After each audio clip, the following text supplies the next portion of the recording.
రైతు బంధుకి రామ్ రామ్ అని రుణమాఫీలో కత్తెర్లు పెట్టారని కాంగ్రెస్ పాలనపై ప్రజల్లో అంతటా అసంతృప్తి ఉందని కాంగ్రెస్ హామీలిచ్చి మాట తప్పిందని ఆయన అంటుంటే దానికి కౌంటర్ ఇచ్చారు సీఎం రేవంత్ రెడ్డి. అవి కూడా చూస్తున్నాము. అసలు కేసీఆర్ బలంగా నిలబడే పరిస్థితి లేదు, కొట్టడం మాట అటుంచి అని చెప్తున్నారు. అలాగే 7 లక్షల కోట్ల రూపాయలు అప్పులు పెట్టేసి వెళ్ళారు అని చెప్తూ ఉన్నారు. కేసీఆర్ రైతు బంధు ఎగ్గొడితే ఆ రైతు బంధుని ఇచ్చింది మేమే అంటున్నారు సీఎం రేవంత్ రెడ్డి.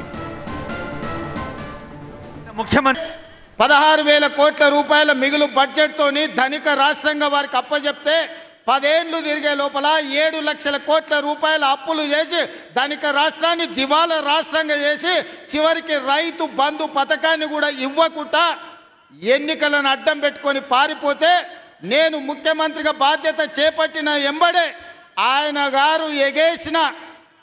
గారు ఎగ్గొట్టిన రైతు భరోసా పథకంలో 7,625 కోట్ల రూపాయలు 3 నెలల్లోనే 72 లక్షల రైతుల ఖాతాలో వేసి ఎగ్గొట్టి పారిపోయిన ఆయన కాదు.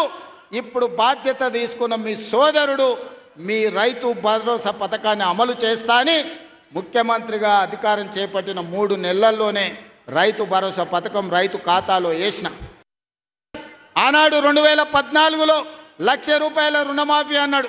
ఆ తర్వాత 4 విత్తనాలు అన్నాడు.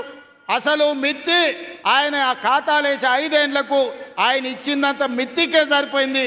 అసలు అట్లనే రైతుల నెత్తి మీద మిగిలిపోయింది. మళ్ళీ 2018లో అదే మాట ఇచ్చిండు. అప్పుడేదో చెప్పినా సోయి లేక ఇప్పుడు మళ్ళా 1,00,000 రూపాయల హామీ ఇస్తున్నా మళ్ళీ మీకు చేస్తాను. అధికారంలోకి వచ్చిన ఎంబడే మళ్ళా పాడిందే పాడరా పాసుపండ్ల దాసరి అన్నట్టు మళ్ళీ 4 విడతలు అన్నాడు. నట్టేట ముంచెండు. చివరికి ఆయన 2014 నుంచి 2023 డిసెంబర్ వరకు ఆయన రైతు రుణమాఫీ చేసింది 18,000 కోట్ల రూపాయలే. 2018 నుంచి 23 వరకు 11,000 కోట్ల రూపాయలు రైతుల ఖాతాలో వేస్తే అందులో 8,500 కోట్ల రూపాయలు మిత్తికే సరిపోయినాయి.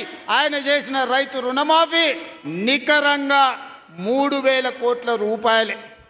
కానీ మీ సోదరుడిగా మీ బిడ్డగా పాలమూరు బిడ్డగా నల్లమల్ల అడవులో నుంచి వచ్చిన నేను ఒక రైతు బిడ్డగా 2 లక్షల రూపాయల రైతు రుణమాఫీ చేస్తా అని సరిగ్గా 60 రోజుల్లో 25,50,000 మంది రైతులకు 21,000 కోట్ల రూపాయలు 2 లక్షలు రుణమాఫీ చేసి ఇచ్చిన మాట నిలబెట్టుకొని మాట తప్పని మడమ తిప్పని పార్టీగా ఈరోజు 25,50,000 మంది రైతులకు 21,000 కోట్ల రూపాయల రైతు రుణమాఫీ చేసినాం. ఇవాళ రైతు రుణమాఫీ చేయలేదంటున్నాడు. నేను సూటిగా సవాలు విసురుతున్న చంద్రశేఖరరావు గారికి వేదిక మీద నుంచి, ఫామ్ హౌస్లో ఉండి వచ్చిన వాళ్ళకి జోలి చెప్పుడు కాదు, అసెంబ్లీకి రా, లెక్కలు చెప్తా. ఏ ఊర్లో ఏ తండాలో ఏ గూడెంలో ఏ రైతుకి ఎంత రుణమాఫీ చేసినో 25,50,000 మంది రైతుల వివరాలు శాసనసభలో పెడతా. 21,000 కోట్ల రూపాయలు ఎవరి ఖాతాలో వేసినో నేను లెక్క చెప్తా. నీకు చిత్తశుద్ధి నీకు నిజాయితీ ఉంటే రా, వచ్చే అసెంబ్లీలో నువ్వు మాట్లాడు, అడుగు. ఆయన కొడతానంట, బలంగా కొడతాడంట. సరిగ్గా నిలబడేది నేర్చుకోని ఆయన కట్టె లేకుండా. నీ పరిస్థితి ఎట్లుందో తెలంగాణ సమాజానికి తెలియదా? నువ్వు తూగుతున్నావా, సోగుతున్నావా, నువ్వు నిలబడగలిగే పరిస్థితిలో ఉన్నవా? ఆయన బలంగా కొడతాడంట, ఆయన లేచి వస్తాడంట.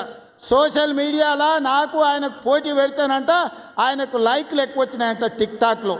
10 ఏళ్ళు ముఖ్యమంత్రి చేసినోడు, కేంద్ర మంత్రి చేసినోడు ఇవాళ టిక్టాక్లో కేసీఆర్కు రేవంత్ రెడ్డికి పోటీ పెడితే ఆయనకు లైక్లు ఎక్కువ వచ్చినాయంటే నాకు తక్కువ వచ్చినాయంటే ఇవాళ వాళ్ళ కార్యకర్తలతో మాట్లాడుతున్నాను. నేను అడగదలుచుకున్నా, ఆ మధ్యలో బాలీవుడ్లో కూడా సల్మాన్ ఖాన్కు రాఖీ సావంత్కు కూడా టిక్టాక్లో పెడితే రాఖీ సావంత్కి ఎక్కువ లైక్లు వచ్చినాయి.